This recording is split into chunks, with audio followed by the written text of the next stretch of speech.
What are the signs that a loved one is truly committed to their recovery versus just going through the motion? So I remember when I was in college, I worked for the manager, and he had this saying that always resonated with me. He would say, "Bring it, don't sing it." So everyone would go around talking about what they were going to do, but very few actually did what they did, and whether they talked about it or not was irrelevant. So here's how this is going to benefit you.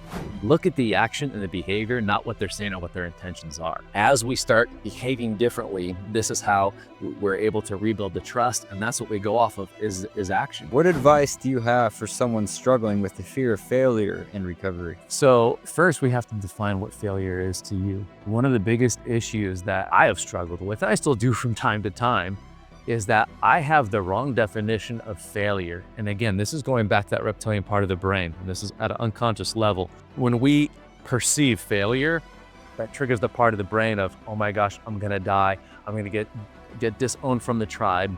I'm gonna get kicked out. And that's the part that looks for anything to numb the pain, to sedate away from what's going on. As I understand this, now I can change the definition of failure, because really failure is simply feedback. So it depends what the context is of what the person's saying as failure. But if I engage in a behavior and I get a negative feedback reinforcement loop, that's where it just simply means, oh, this is enough information that I'm gonna wanna change the behavior.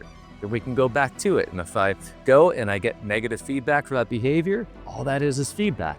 This is feedback. This behavior creates pain. Eventually we start finding behavior that actually creates a lot of pleasure and where we enjoy things in life. And this is where, again, using this, we could say, oh, is it failure? I don't know. All I'm doing is I'm taking feedback from the behavior I'm engaging in and looking at, is this a positive or negative? We want to just keep honing in on the positive.